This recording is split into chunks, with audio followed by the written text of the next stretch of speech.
எல்லோருமே எப்போதுமே இறைவனை வழிபடுகின்றார்கள். அது யாராக இருந்தாலும் சரி, ஆத்திகராக இருந்தாலும் சரி, நாத்திகராக இருந்தாலும் சரி, பெயர்கள் மட்டும் வேறுபடுகின்றன. எது எப்படியோ ஒருவனை பிடிக்க வேண்டும் என்ற கொள்கையிலே தெளிவாக இருப்பவர்கள் வாழ்க்கையிலே எப்பொழுதும் துன்பத்துக்கு ஆளாவது இல்லை. அவ்வாறே துன்பம் நேரிட்டாலும் கூட அந்த துன்பம் ஒரு சில வினாடிகளுக்கு மேல் நிற்பதில்லை என்பதையும் அவர்கள் நன்கு அறிவார்கள்.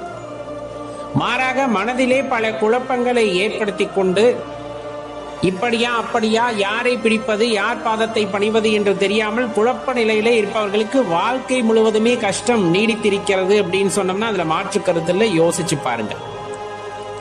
இப்ப அடியார்கள் சிவபெருமான வழிபடுகின்றார்கள் அப்படிங்கும் போது தன்னுடைய நெஞ்சத்தை, தன்னுடைய அந்த மனதை ஒருநிலைப்படுத்தி அப்படியே அவருக்கு சமர்ப்பணம் செஞ்சிடுவாங்க. அவர் திருப்பாதத்துல சமர்ப்பணம் செஞ்சிடுவாங்க. அவ்வாறு சமர்ப்பணம் செய்யும் போது ஏற்படுகின்ற அந்த மகிழ்ச்சி அப்படிங்கிறது பாத்தீங்கன்னா தனக்கு ஏற்பட்ட துன்பத்தை விட பல மடங்கு பெரிது. அப்ப அந்த மகிழ்ச்சிக்கு முன்னாடி இந்த துன்பம் ஒரு பொருட்டாக தெரியுமா அப்படின்னா வாய்ப்பே இல்லை. தெரியவே தெரியாது. அப்படியே சூரியனை பார்த்த பனி போல உருகி போயிடும். அப்ப இந்த இடத்துல எது மிகையாக இருக்கிறது என்றால் இறைவன் மீது வைத்த அன்பு அப்படிங்கிறது, பக்தி அப்படிங்கிறது மேலோங்கி விடுகிறது. இதுல குழப்பமே இருக்கக்கூடாது. இப்ப சிவபெருமான வழிபடுறோம் அப்படின்னா அவர் மேல முழு நம்பிக்கை இருக்கணும். நீங்க எந்த தெய்வத்தை வழிபட்டாலும் சரி, எல்லாமே எங்க நிற்க போவீங்கன்னா சிவத்திடம் வந்துதான் நிற்க போகிறது. நாமங்கள் வேறு வேறாக இருக்கலாம், ஆனால் அது சேர்கின்ற இடம் சிவமாகத்தான் இருக்கும் அப்படிங்கறத நீங்க உறுதியா எடுத்துக்கலாம், தவறில்லை. சரி, எப்படி நீங்க வழிபட்டாலும் சரி, ஆத்மார்த்தமா அசைக்க முடியாத அந்த உறுதித்தன்மையுடன் வழிபாடு செய்தல் அவசியம். ஏன்னா இன்னைக்கு இருக்கக்கூடிய பெரும்பாலானவர்களுக்கு வழிபாட்டிலே சிறத்தன்மை இருப்பதில்லை. சிவபெருமான வழிபடுறதெல்லாம் பெரிய பாக்கியம். அதெல்லாம் சும்மாவெல்லாம் கிடைக்காது. ஒரு முறை நீங்க சிவாலயத்துக்குள்ள போறீங்க அப்படின்னாலே அப்பனோட அருள் இல்லாம ஒரு படி கூட எடுத்து வைக்க முடியாது, ஒரு அடி கூட எடுத்து வைக்க முடியாது. அப்படி இருக்கையில ஆலயத்து வரலும் நமக்கு இடம் கொடுக்கிறார் என்றால் நமக்கான வாய்ப்பை ஏற்படுத்தி தருகின்றார். உன்னை நீ உணர்ந்து கொள் அப்படின்னு தான் வாய்ப்பை ஏற்படுத்தி தருகின்றார். உள்ள வந்தேன்னா உனக்கு காரு தரேன், பங்களா தர்றேன், 1 கோடி ரூபாய் காசு கொடுக்கிறேன், அதெல்லாம் கிடையாது. உன்னை நீ உணர்ந்து கொள்ள உனக்கு ஒரு வாய்ப்பை ஏற்படுத்தி தருகின்றேன், உன்னுள் இருக்கின்ற எண்ணை உணர்ந்து கொள் அப்படிங்கிறதுக்கான வாய்ப்பு அந்த இடத்துல ஏற்படுத்தி தர்றாரு.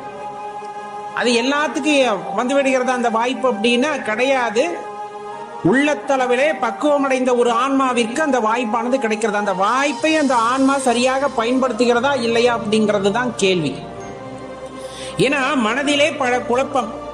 யாரை பின்தொடர்வது, யாரை பின்தொடர்ந்து சென்றால் நம்மை நாம் உணர்ந்து கொள்ள முடியும், இப்படி பல்வேறு குழப்பங்களுக்கு மத்தியிலே பொருள் சார்ந்த வாழ்க்கையும் உள்ளே விடுகிறது. பொருள் சார்ந்த வாழ்க்கை அப்படின்னு சொல்லும் பொழுது வீடு வாங்கணும், காரு வாங்கணும், பணம் சம்பாதிக்கணும், சந்தோஷமா இருக்கணும், பணம் இருந்தா தான் சந்தோஷம் அப்படிங்கிற அளவுக்கான மனநிலைக்கு நம்ம போய்விட்டோம். வாழ்வதற்கு பணம் தேவை, சந்தோஷமா வாழ்வதற்கு பணம் தேவையில்லை. அதை தெளிவா புரிஞ்சுக்கணும், இருக்கணும். ஆனா அதுதான் எல்லாம் அப்படின்னு இருக்கக்கூடாது. இப்படி ஓடிட்டோம்னா நம்மை நாம் உணர்ந்து கொள்வது ரொம்ப கடினமாகிவிடும். ஏன்னா ஒரு தங்கம் இருக்கு அப்படின்னா அதை நெருப்புல சுட்டு அடிக்கதான் அது என்ன ஆகும் அப்படின்னா பக்குவமாக ஆரம்பிக்கும். அதே போலதான் எல்லாமே, எல்லா தனிமங்களும் என்னன்னா ஒரு உருவமா ஆகணும் அப்படின்னா நெருப்புல அது சுடப்பட வேண்டியது அவசியமாகின்றது. அதே போலதான் நமக்குள்ள இருக்கக்கூடிய சில தீய எண்ணங்கள் அல்லது சில கற்பனை, நம்மே கற்பனை செய்து வைத்திருப்போம், இப்படியெல்லாம் இருக்கும் அப்படின்னு. அதெல்லாம் எதுவும் இல்லைன்னு நெருப்புல சுட்ட மாதிரி எல்லாத்தையும் படார்னு ஒரு சில வினைகளை ஏற்படுத்தி ஒரு நெருடலா இருந்தாலும், ஒரு கஷ்டமா இருந்தாலும் அதையெல்லாம் போய் அப்படின்னு நம்மளுக்கு இறைவன் உணர வைப்பார். அப்ப அது பக்குவமாகும். அப்ப வாழ்க்கையில இன்பம் மட்டுமே நம்ம சரியா போறோன்ற அர்த்தம் கிடையாது. சில இடத்துல பள்ளம் அப்படி நம்ம எதை சொல்றோம் அப்படின்னா, ஒரு சின்ன கஷ்டம் வருது அப்படின்னா அதை நாம் அனுபவமாக எடுத்துக்கொண்டு அடுத்த கட்டத்திற்கு நகர வேண்டும். அதுதான் பக்குவப்படுத்துதல் அப்படின்னு சொல்லக்கூடியது. இந்த மாதிரி ஒரு கஷ்டம் வந்துருச்சுனாவே, நம்ம வழிபடும் போது இந்த கஷ்டம் வந்துருச்சுனாவே பக்கத்துல இருக்கவங்க இன்னொரு விதமா கருத்து சொல்லுவாங்க. இந்த கஷ்டம் வந்துருச்சுன்னா இந்த சாமி கோயிலுக்கு போ, இந்த சாமி கோயில்ல ஒரு மத்தியானம் 3 மணிக்கு இத்தனை விளக்கு ஏத்தினா உன் கஷ்டம் தீந்துடும். அப்ப மனசு எங்க போயிரும் அப்படின்னா சிவபெருமான இடத்தை இருந்து எங்க போயிருது, தப்பிச்சு அங்க போயிருது. இப்ப ஏன் நம்ம சிவபெருமான வழிபட வந்தோம்? நாம் பக்குவப்பட வேண்டும், நமக்குள் இருக்கின்ற அந்த சிவத்தை உணர வேண்டும். அப்ப சிவத்தை உணர வேண்டும் என்று எப்பொழுது ஆவா கொண்டோமோ அப்ப இறைவனிடம் முழுமையாக நம்மை சமர்ப்பணம் செய்து விடுதல் அவசியம். அதை விடுத்துட்டு அப்பன் சின்ன சின்ன அந்த பக்குவப்படுத்துவதற்காக சில விலைகளை ஏற்படுத்துகிறார் என்றால் அதை ஒரு கடினமாக கஷ்டமாக எண்ணிக்கொண்டு இன்னொரு தெய்வம்னு சொல்றதே இந்த இடத்துல தப்பு. இன்னொரு வழியில நீங்க போயிட்டு அந்த கஷ்டத்தை தீர்த்துக்கணும்னு நினைச்சீங்கன்னா அந்த இடத்துல நம்ம பக்குவம் அடைதலே முடியாது. அப்ப வருவதை ஏற்றுக்கொள்ள வேண்டும், வருவதை ஏற்றுக்கொள்ள வேண்டும். ஏற்றுக்கொள்வதுனா என்னன்னு சில பேத்துக்கு பல குழப்பம் நிலவுகிறது. இந்த கர்மா அப்படின்றத பத்தி பேசும் பொழுது வருவதை அப்படியே ஏற்றுக்கொள்ளுங்கள், இறைவன் கொடுப்பதை அனுபவித்து விடுங்கள் அப்படின்னு நம்ம சொன்னோம்னா நிறைய கேள்விகள் எழுகின்றன. சரியான கேள்விகள் தான், அதற்கான சரியான நேரமாகவும் கருதுகின்றேன் அடி இதை விளக்குவதற்கு. இப்ப ஒரு வினை வருது அப்படின்னா அதை அப்படியே ஏற்றுக்கொள்ளுங்கள் அப்படின்னா அதை பார்த்து அதனை உணர்ந்து இது இறைவனால் ஏற்படுத்தப்பட்ட சூழ்நிலை என்பதை உணர்ந்து கொள்ளுங்கள், நம்மால் எதுவும் இல்லை அப்படிங்கறத தான் நம்ம சொல்றது. அப்ப உடனே ஒரு கேள்வி அந்த இடத்துல எழுப்பப்படுவது யாதெனில், ஒரு சிறு குழந்தை வந்துட்டு தவறாக சிலர் பயன்படுத்துகிறார்களே, அப்ப அந்த சூழ்நிலையெல்லாம் பார்த்து கடந்து போய்விட வேண்டுமா அப்படின்ற ஒரு கேள்வி கேட்டாங்க. அதையும் கர்மாவென்றே சொல்லிவிட முடியுமா அப்படின்னு நல்லா தெளிவா தெரிந்து கொள்ள வேண்டிய விஷயம். இப்ப நமக்கு முன்னாடி ஒரு திருட்டு நடக்குது, ஆமாப்பா இது இறைவனால் ஏற்படுத்தப்பட்டது, அதனால அவன் திருடிக்கிட்டு போகத்தான் செய்வான் அப்படின்னு நம்ம கடந்து போய்விடணுங்கிற பொருள் அல்ல. அந்த சூழ்நிலை இறைவனால் ஏற்படுத்தப்பட்டிருக்கிறது, அந்த சூழ்நிலையில் நீ எவ்வாறு செயலாற்ற போகின்றாய் அப்படிங்கிறது உனக்கான வாய்ப்பு. என தர்மம் தவறாமல் இருத்தல் ரொம்ப அவசியம். சரிங்களா? என்னதான் நம்ம இறைவன்கிட்ட நம்மை சமர்ப்பித்திருந்தாலும் இறைவன் உனக்கு முன்னால் ஒரு சூழ்நிலையை ஏற்படுத்தி தருகின்றார், அதுவும் சோதனை போலத்தான். இதையும் நீ கடந்து விட்டாய் என்றால் உனக்கு முன் ஒரு சிவம் வந்துட்டு கஷ்டப்படுது.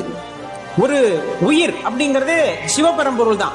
அந்த சிவத்தினுடைய கஷ்டத்தை நீ உணர்ந்து கொள்ளாமல் எதையும் நான் கடந்து போக வேண்டும் என்று கண்டு கொண்டாமல் போய்விட்டாலும் அந்த இடத்திலே நாம் பக்குவப்பட முடியாது. அப்ப நமக்கு முன்னாடி ஒரு அதர்மம் நடக்கிறது என்றால் அதனை எதிர்கொள்ள வேண்டும், அதனை தட்டி கேட்தல் அவசியமாகிறது. சில இடங்களிலே இல்ல, பெரும்பாலுமான இடங்களிலே. இதை நீங்க மகாபாரதத்துல பார்த்திருக்க முடியும். அந்த இடத்துல பாஞ்சாலி அவமானப்படுத்தப்படும் பொழுது அமைதியாக இருந்தார்கள் அல்லவா? அந்த சபைக்கு கட்டுப்பட்டு குருவாகப்பட்டவர்கள் அமைதியாக இருந்தார்கள்.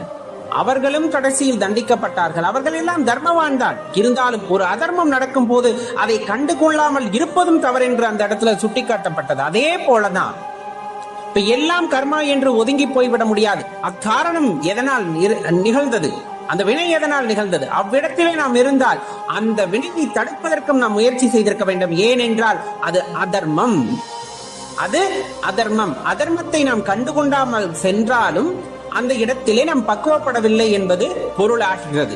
தெளிவா தெரிஞ்சுக்குங்க. அப்ப எல்லாம் கர்மத்தின் அடிப்படையில் முன்வினையின் காரணமாக நடந்தாலுமே கூட சில விஷயங்களை தடுப்பதற்கு நம்மால் முடியாது. இப்ப காட்டுல மான வந்துட்டு புலி வேட்டையாடுது, நீ போய் புல்ல தின்னு சொல்ல முடியாது, அது அதற்காக விதிக்கப்பட்டது. அப்ப அந்த இடத்துல பாவம் புண்ணியம் பார்க்க முடியுமா? அந்த இடத்துல போய் நம்ம மான காப்பாற்ற போனோம்னா நம்முடைய உயிர் அந்த இடத்திலே பறிக்கப்பட்டு விடும். ஆனால் மனிதர்களாக இருந்து நமக்கு கண் முன்னால் ஏதேனும் தவறுகள் நிகழ்கின்றன அப்படிங்கும் போது அதை நம்மால் தடுக்க முடியும், அதற்கான சக்தியை இறைவன் நம்ம இடத்தை கொடுத்திருக்கிறார் அப்படிங்கும் போது அந்த இடத்திலே நாம் அந்த செயலை ஆற்ற வேண்டும் அப்படிங்கறத தெளிவா புரிஞ்சுக்க.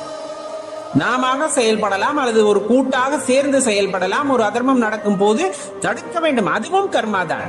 அதை தடுப்பதும் கர்மாதான். இப்ப என்னன்னா நீங்க ஒரு சிவத்தை துன்பத்திலிருந்து மீட்கிறீர்கள், அது ஒரு பக்குவ நிலை அப்படிங்கறதான் அந்த இடத்துல நீங்க பொருள் கொள்ள வேண்டுமே தவிர எல்லாத்தையும் கடந்து விடுதல் அப்படிங்கிறது எல்லாத்தையும் கண்ண மூடிக்கிட்டு போங்கிற அவசியம் அல்லது அது பொருள் அல்ல. இறைவன் ஒரு வினையை நிகழ்த்துகிறார் என்றால், நம் கண் முன்னாலே ஒரு வினையை நிகழ்த்துகிறார் என்றால் அதில் உள்ள சூட்சமத்தை உணர்ந்து கொள்ளக்கூடிய அறிவு நமக்கு வளர வேண்டும். அப்பொழுதுதான் நம்மை நாம் உணர்ந்து கொள்ள முடியும் அப்படிங்கறத தெளிவா தெரிஞ்சுக்குங்க. இது எப்ப சாத்தியமாகிறது அப்படிங்கும் போது தன்னை முழுமையாக சரணடைய செய்த ஒருவருக்கே இது சாத்தியமாகிறது. உதாரணமா ஒரு கதை சொல்லுவாங்க, இது நம்ம சின்ன வயசுல கேள்விப்பட்டிருப்போம். ஒரு முனிவர் தவம் செஞ்சுக்கிட்டு இருக்கப்ப அருகாமையில ஒரு சின்ன குளம் மாதிரி இருக்கு, அந்த இடத்துல போய் தண்ணீர் எடுக்கிறதுக்காக போறாரு. தவம் அந்த முடிகிற நேரத்துல போறாரு. அப்ப பாத்தீங்கன்னா ஒரு தேல் தண்ணிக்குள்ள தத்தளிச்சுக்கிட்டு இருக்கு. அப்ப கூடவே இந்த சீடர்களும் போறாங்க. சீடர்கள் போகும்போது பாக்குறாங்க குரு என்ன பண்ணுவார் அப்படின்ட்டு. கையை வச்சு அந்த தேள் எடுக்கிறாரு. தேள் கொட்டுது. கொட்டினதுமே அதை உள்ள போட்டுறாரு. யாருக்குமே வலிக்கத்தானே செய்யும். அப்ப அதை உள்ள போட்டுறாரு. திருப்பியும் தத்தளிக்குது. திருப்பியும் எடுக்கிறார். கொட்டுது. உள்ள போட்டுறது. இப்படியே இருக்கு. ஒரு கட்டத்துல எடுத்து மேல விட்டுறார். அப்ப சிஷ்ய பிள்ளைங்க கேட்கறது, ஏன் குருவே அந்த தேள் அத்தனை தடவை கொட்டுது, அதை கம்முன்னு விட்டுறலாம்ல, அதை ஏன் மேலே எடுத்து போறதுக்கு இவ்வளவு பிராயச்சித்தம் செய்யறீங்க, இவ்வளவு மெனக்கட்டுறீங்கன்னு கேட்டதுமே அந்த குரு சொல்ற ஒரே வார்த்தை, கொட்டுவது தேளின் இயல்பு. கொட்டுவது தேளின் இயல்பு. மனிதனுக்கு கருணை இயல்பு.